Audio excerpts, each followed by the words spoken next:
Where you stand on issues, how you live your life, and how much good you can do in the world are greater challenges than a lunar mission. The Interplanetary Podcast. The exploration of space for the benefit of all mankind. Your hosts here in London, Matthew Russell and Jamie Franklin. Al Worden. I mean, where to start, Matt?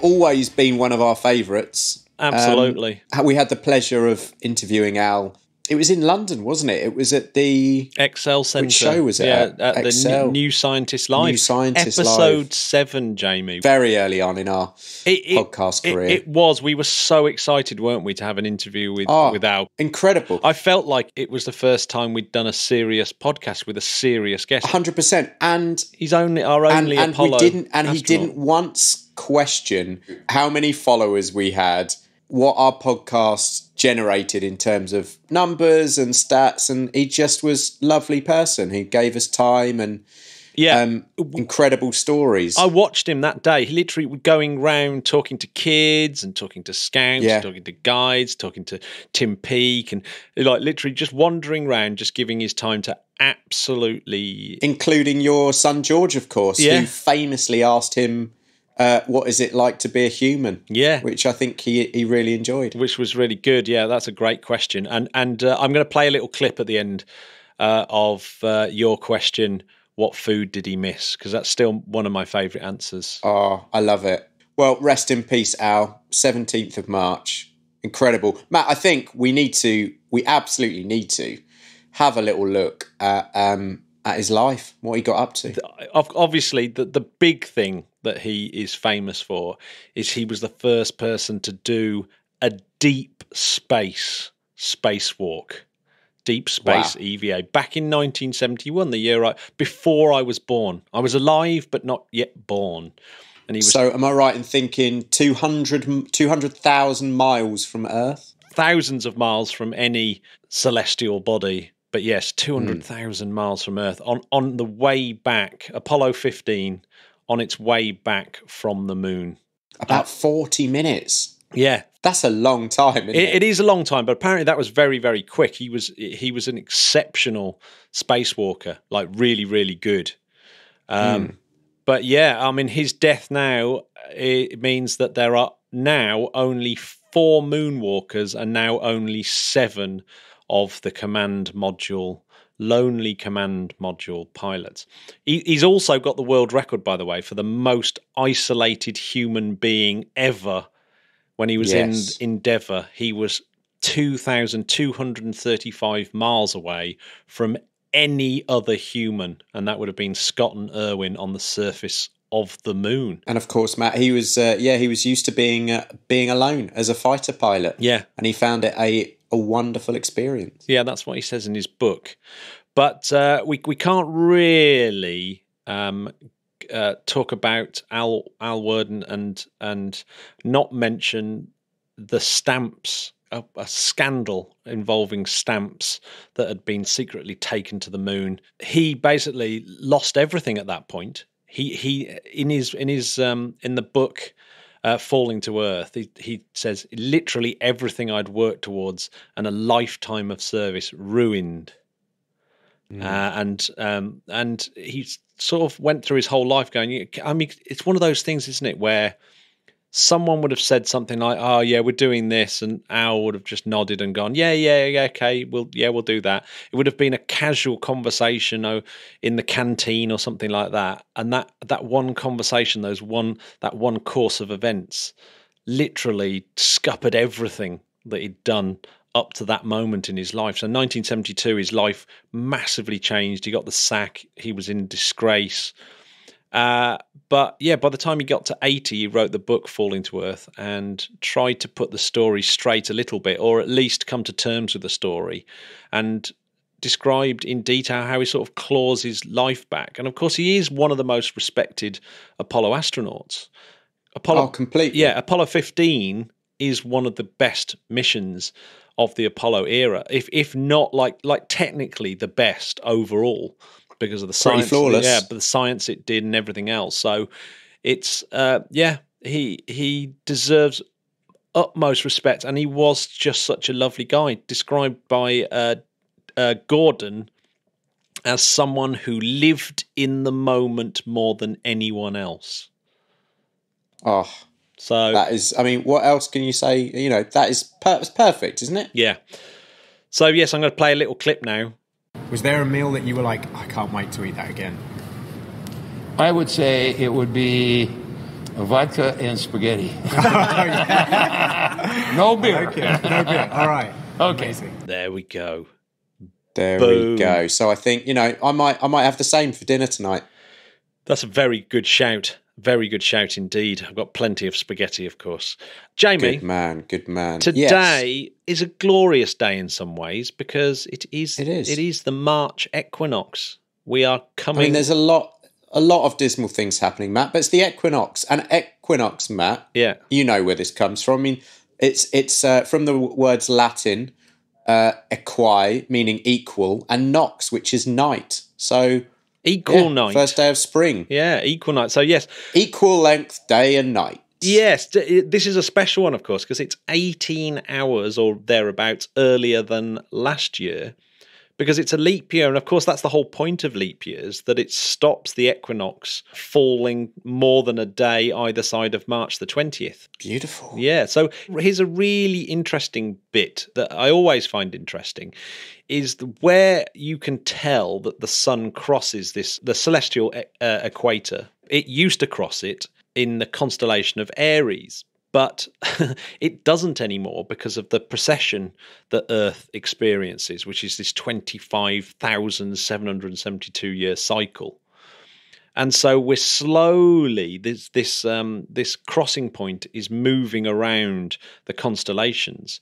So it was in Aries from 1,865 years BC, but it moved into where it is now, Pisces, in 68 BC, and it's going to move into Aquarius in about 500 years' time, in 2,500, in the year 2,597. Well, Matt, it's fun because I am a Pisces, as you know, and that means that, according to my horoscope, I'm very likely to stay indoors today. Yeah, I think weirdly that's on everyone's horoscope, isn't it? Well, Matt, I mean, you poo-poo it, but they're completely right. Yeah, so no, they've absolutely nailed it there. There's a town called Annapolis in Maryland, United States. Maryland. Is that where they make the cookies? I'm assuming so. Yeah. Choc chip. Love them. There's a boating community there that celebrate, get this, the burning of the socks festival. Sounds smelly. So, yeah, well, they only wear socks in winter. And so the day that it turns into spring, they officially don't wear socks again until the next equinox. I'm calling bullshit. I reckon that there's someone in Annapolis who wears socks in the summer. Give us a shout. Not in the boating community, Jake. Give us a shout if you're in the boating community and you wear socks in summer. And you wear socks in summer. We want to, if you want to have your name, hidden, your face blurred, let us know. Right. Well, talking of turnarounds and new seasons, China, of course, have had a pretty torrid time of late. Unfortunately, that has spread globally, but they look like they've had some very good news on the old virus front. But last week they had a setback with a Long March 7A rocket that failed, but it looks like that was a second stage failure, which is probably the one place where it has the least knock-on effects, and that's mainly to do with the fact that the way that rocket is built, it doesn't share common components with other Long March rockets that are going to be part of what they're doing this year. So one really exciting thing that's happened this week is they've actually rolled out the Long March 5B. Now, if you remember the preview program right at the beginning of the year, I mentioned how important the Long March 5B was. It was important that all their Long March 5s worked right at the end of the year. But Long March 5B is their crew-carrying rocket. So that is rolling out for testing. Currently, it's got a sort of boilerplate version of the Chinese space station module, the sort of core module on top. But that's just to check that it fits. But when it rolls out in April for this test launch, it's going to have an uncrewed next-generation human-rated spacecraft on the top of it. So that is going to be exciting. That's in April, which, of course, is 1 month before the Americans. And this is pretty exciting, although it's going to be very interesting if America can keep to these timelines with the current climate. And that is that NASA have opened up the media accreditation for SpaceX Demo 2 flight test. Oh my God, here we go.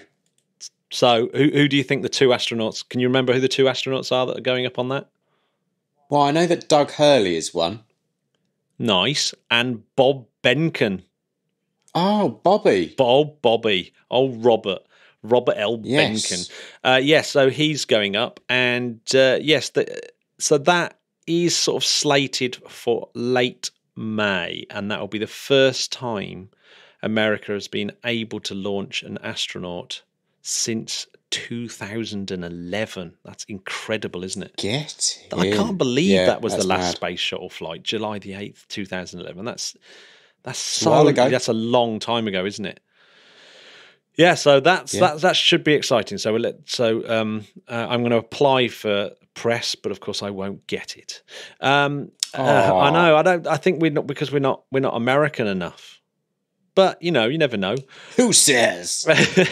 So there's a UK firm, Jamie, called Lift Me Off, and they've recently Lift Me Off. I know, you've got to be careful how you say that one. LMO. Yeah. And they've signed an agreement with the University of Luxembourg, and so this is working towards basically a more sustainable satellite community that are more that have more adaptable and reconfigurable mission scenarios and servicing, so they can do things like refueling and all those kind of things, and that involves new propulsion and artificial intelligence and stuff like that. So that they're a company that are worth keeping an eye on. Lift Me Off. I think that is very exciting. Let's keep an eye on those little upstarts. I think every time I'm going to say lift me off, it's going to cause some problems for you, Jamie.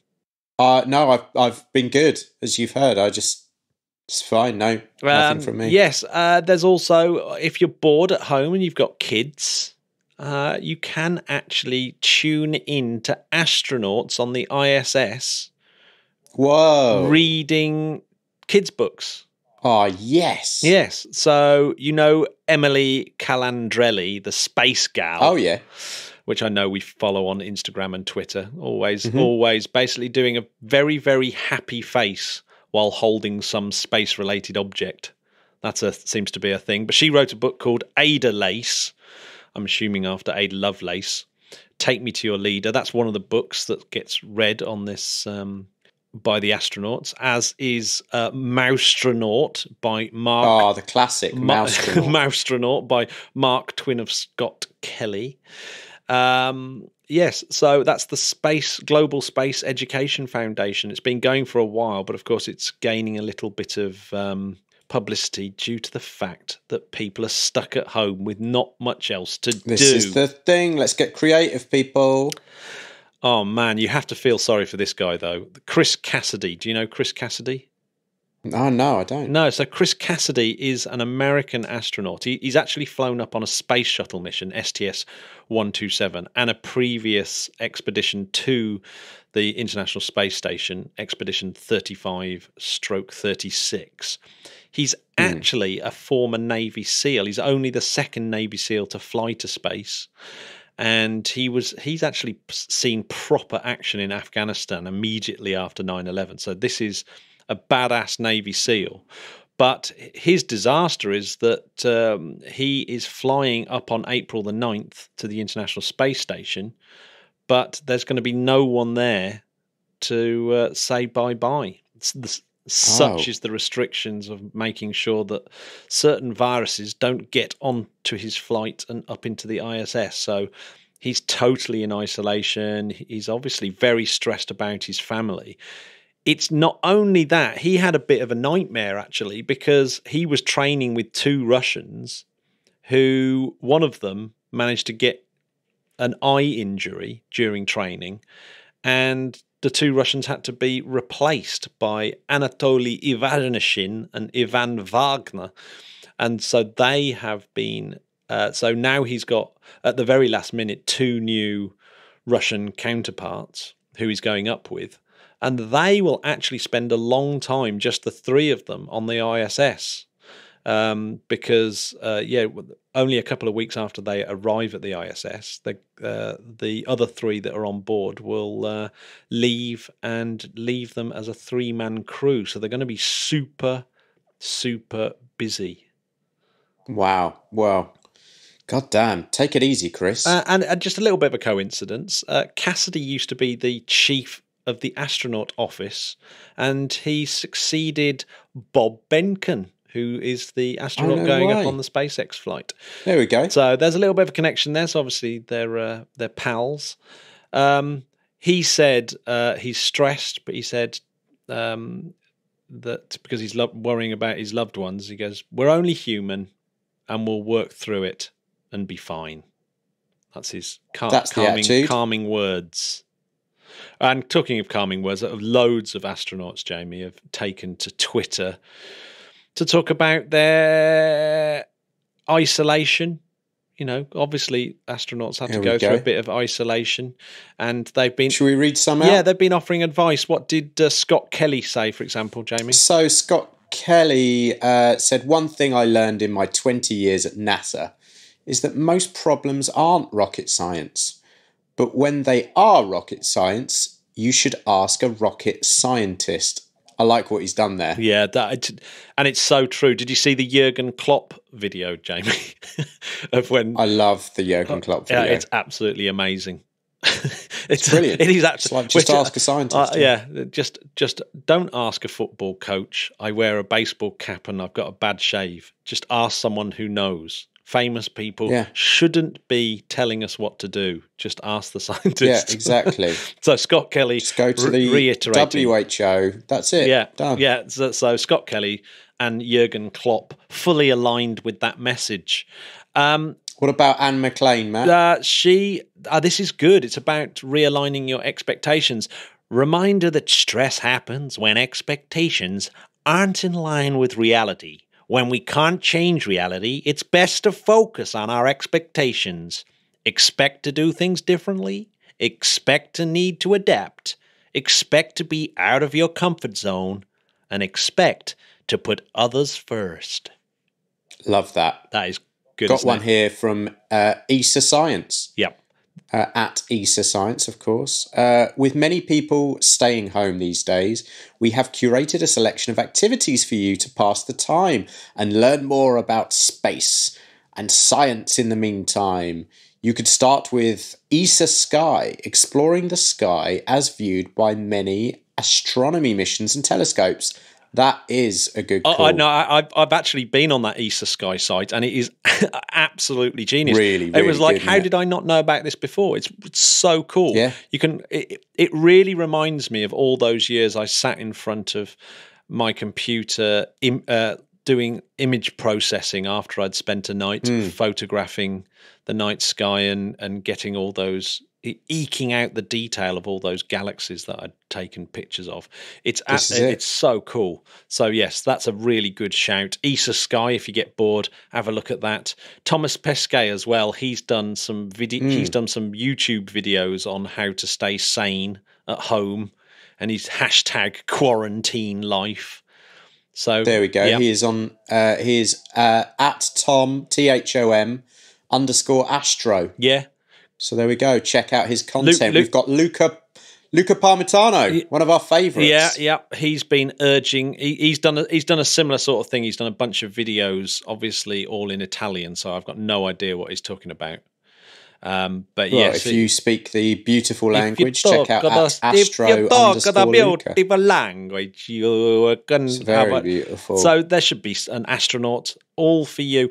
Chris Hadfield, the best antidote for fear is competence, knowing what to do. Perfect. Yeah, Absolutely I know. Well, we were perfect. talking about this before we came on air, weren't we, Jamie? About actually how we didn't know what to do. I'm a little bit very stuck, but true. I'm relying on Bob, our patron, who's just on our patron channels, giving us all be advice. like Bob. Listen to Bob. Thank you, Bob. Stay safe, everyone. Yeah. Jessica Mia, Matt, at Astro_Jessica. Everyone's Astro_, aren't they? Gazing down at the city in which my father was raised, I take to heart one of his most uttered expressions. This too shall pass. Wise words to remember in both good and bad times. Good night, Tel Aviv, Israel. Brilliant stuff.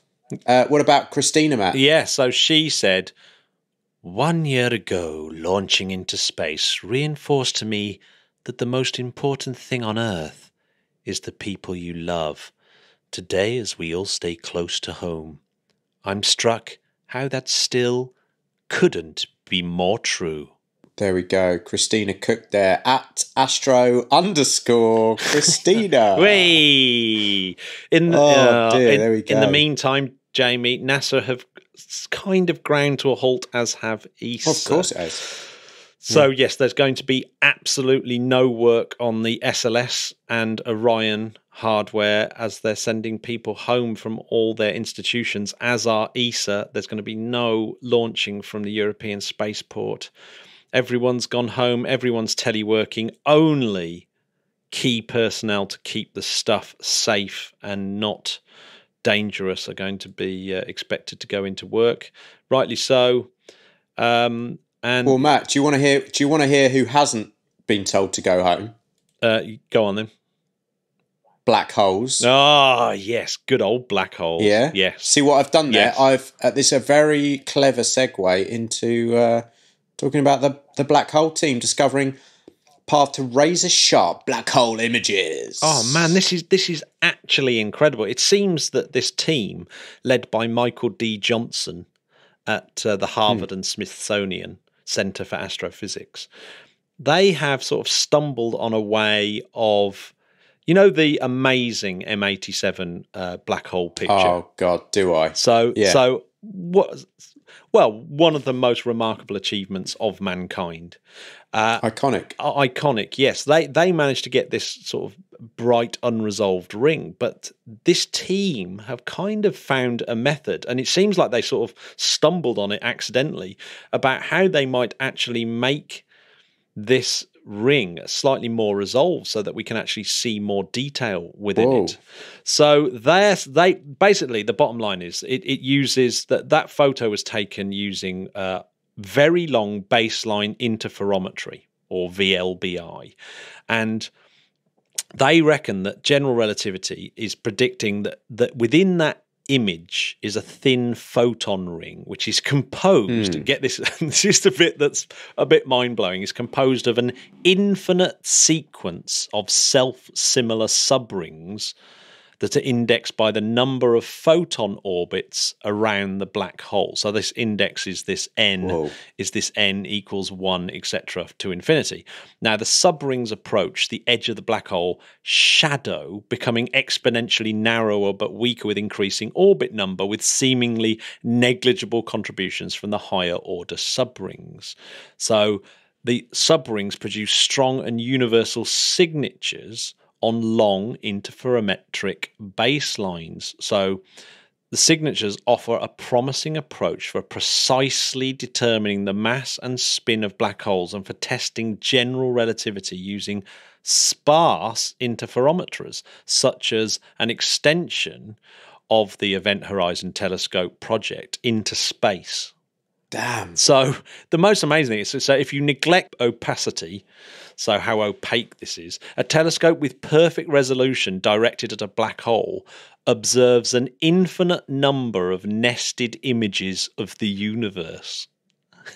Whoa. These images arise from photons that differ by the number of n of half orbits that they complete around the black hole on the way from their source to the detector. Each such image is thus an increasingly delayed and demagnified snapshot of the universe as seen from the black hole. Yes, well, yeah, I know. In an astrophysical setting, this self-similar sequence of relativistic images is dominated by the luminous matter surrounding the black hole and produces in its image a feature known as the photon ring of the black hole. The leading n=1 subring appears as a sharp, bright feature in array-traced images from many general relativistic magneto-hydrodynamic simulations. As you know, Jamie, that is acronym GRMHD, or I should say initialization GRMHD. Well, yeah, one of the best acronyms. Yeah. If you sort of read through all this, and it has things like Lyapunov exponents and things like that, and of instability of bound photon orbits. It's a great paper, this, because it's like you start reading it and you're instantly lost in ridiculous terms. But the bottom line, the summary, is that precise measurements of the size, shape, thickness and angular profile of the nth photon subring of M87 and Sagittarius A star may be feasible for n=1 using a high-frequency ground array or low Earth orbit, n=2 with a station on the Moon, and n=3 with a station in Lagrange point 2. Is everyone following?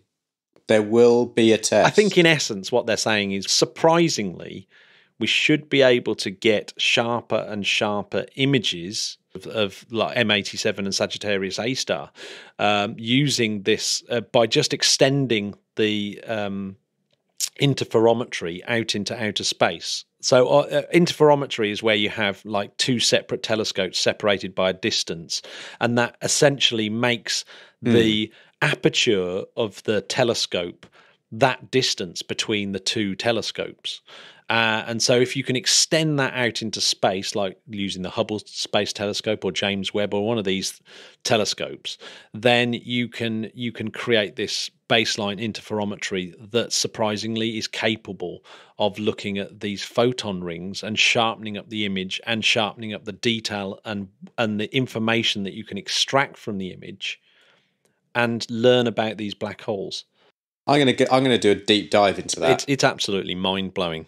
I mean, it's very hard to do it justice because you kind of have to learn basically 20 years of study to be able to kind of understand the paper. I'll sit down with you later after the podcast if you can Skype me and talk me through it. Really interesting paper as well from Japan, from Arakawa et al. from the Kobe University about the artificial impactor that they fired down at Ryugu from the Hayabusa 2 spacecraft, which is just such a brilliant mission. Incredible. They blasted it with this impactor. From that, they were able to look at this crater. The crater that was made had a diameter of roughly 10 meters, a little bit bigger than 10 meters, a semicircular shape. And they used the DCAM-3, or the deployable camera, for about 8 minutes to show how the ejector and the impact grew and how this whole thing developed.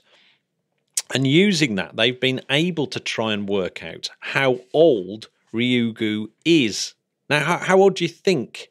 Oh, I don't know. I mean, over 100 million years old. Well, yes, so they had this age range of either 160 million years old or 9 million years old. And if it was 160 million years old, I guess what happens is that the material is so settled and starts to crush together and fuse that it's not just a loose, rubbly asteroid. But if it's only 9 million years old, then obviously it'll just be rubble. The asteroid won't have sort of stuck together as much. And it looks like from the way that this crater was formed, that it supports the younger age that it was the crater formed in a gravity dominated regime, so there's hardly any surface strength, and so it looks like Ryugu is about 9 million years old, based on the cohesionless surface. And not only that, they're able to tell that the top maybe 1 meter of the surface is probably only about 10,000 years old as well. So that is pretty exciting, isn't it? So it's only 9 million years old, Ryugu, these near-Earth asteroid. Well, Matt, as one of my favourite bands ever, The Replacements, once sang, "How old are you? How young am I? Let's count the rings around my eyes." Oh, wow.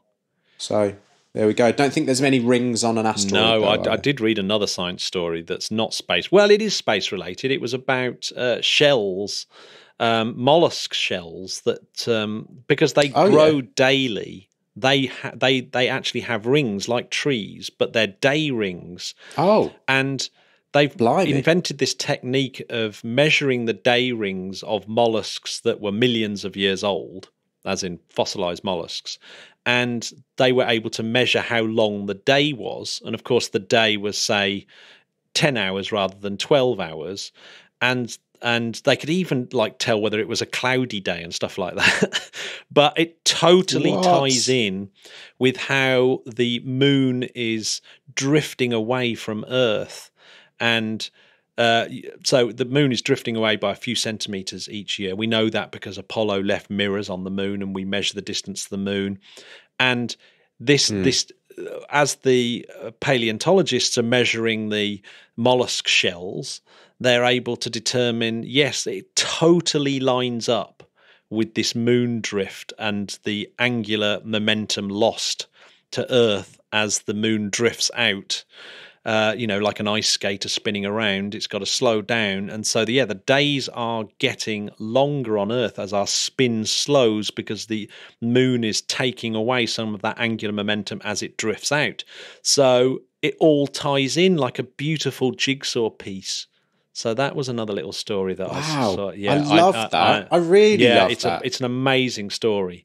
It's so many bits of it are incredible, because they're able to tell the acidity of the oceans and what the weather was like and all those kind of things just from these day rings on mollusk shells. So Matt, so every year the moon gets about, would you say 2 centimeters I think it's further away? About in between 3 and 4 centimeters a year each year. Yeah, it drifts away.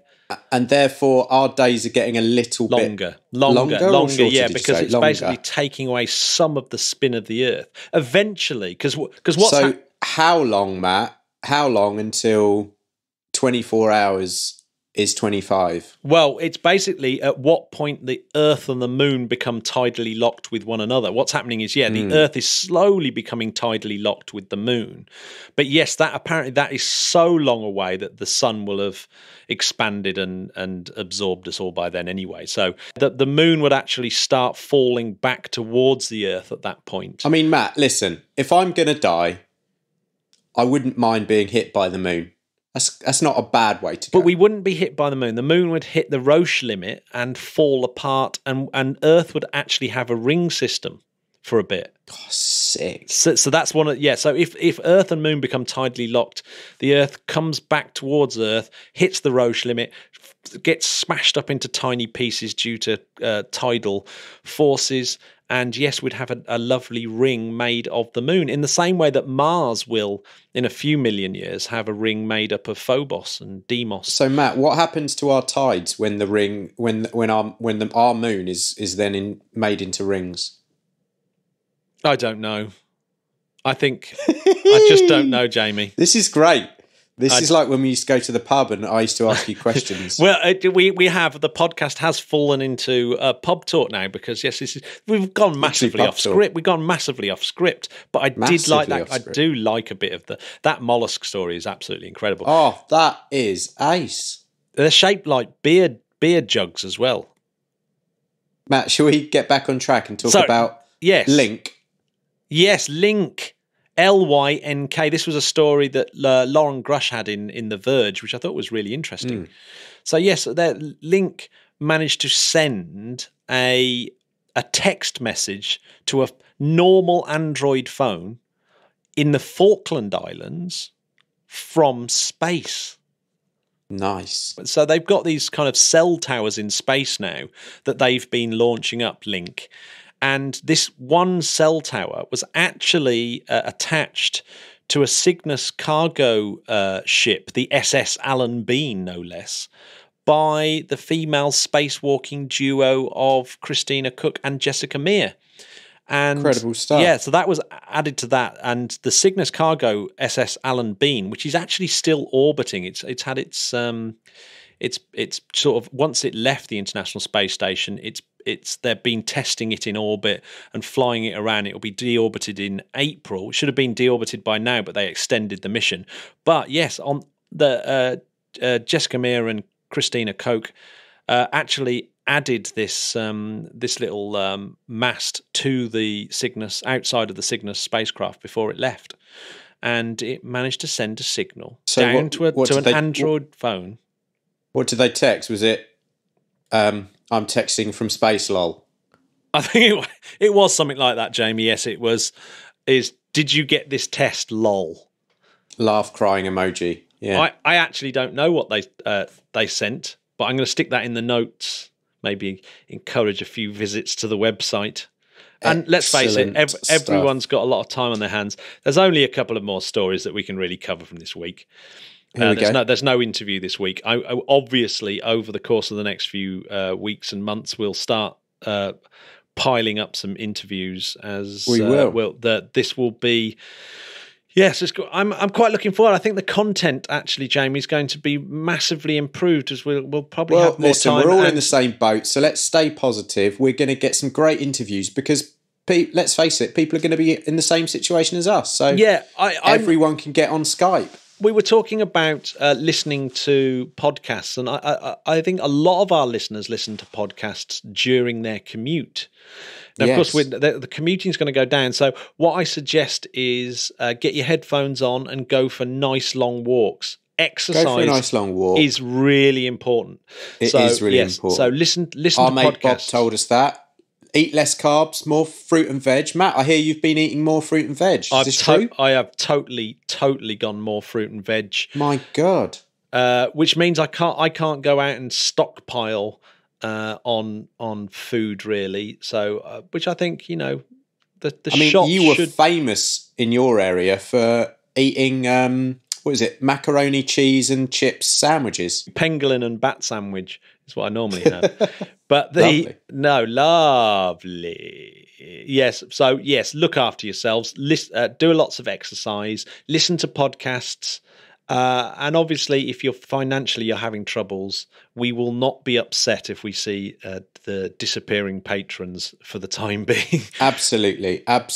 Yeah. So we're not going to be giving any of that chat. But here's the thing, Matt. What we should do is, if anyone listening to this podcast is self-employed or is struggling financially because of the COVID crisis, please send us a link to if you've got a website that anyone can buy anything, if you work in a cafe or a restaurant or a bar or a hotel, what can you do that people can give you some money for? May even be a relief fund page that we can help direct people your way. We will put some stuff up on Instagram stories, and let's help each other out. If there's any podcasts that you think people should be listening to, share that info too. Matt, have you got any podcasts you'd like to recommend? I mean, some of our space friends, right? Yeah, I mean, I always recommend We Martians and Miko and the Orbital Mechanics, and so all the great space podcasts, of course. But I really enjoy the Skeptic's Guide to the Universe. I think that's a great podcast.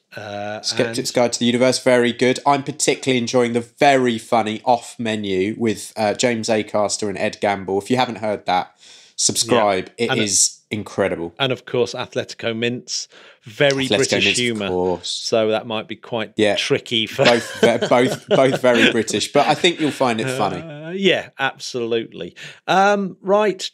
Jamie, just one last. We should talk about the Falcon 9.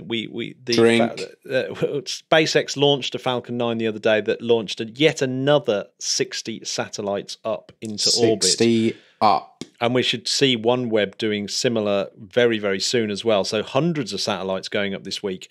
But yes, it was the 5th time that they flew that booster. However, if you were watching the live stream, you would actually have noticed that one of the 9 engines failed. And there was a little kind of glitch. And I noticed that one person on Twitter actually mentioned it. But yes, there was a little tiny glitch. One of the engines failed. And the booster was completely lost. It did not land on the barge at all. But they did manage to catch both fairings for the first time. Oh, so it wasn't a complete miss. So that'd be... that's interesting. There is no 6th launch of the vehicle, which is actually quite important because I think the maths only work out if you can launch it at least 5 times. And Elon Musk is still going on about 100 times for a Falcon 9 rocket. So, yeah, that's an interesting one to watch. I would imagine, engine failures, I suppose, can happen at any time. But, there's a lot of work to do there for SpaceX. There is a lot of work. All of a sudden. Keep going, SpaceX. Keeps going, SpaceX. And there was a brilliant article by Eric Berger that's worth looking at about the £1 billion spent on a single launch tower that came out in a... Jeez. Yeah, I mean, the report that NASA brought out on that is just unbelievable. Matt, if people really want to read that, where do they go? That goes to Ars Technica. Everyone should be reading Eric Berger, and there's a whole bunch of people that out there. He is, Lauren Grush, without Eric doubt, Berger, Jeff Faust, the jewel of our galaxy. Yeah, so there's some. Check it out. I might actually post up my top 10 favourite space websites this week as a little bonus. Should do that. And.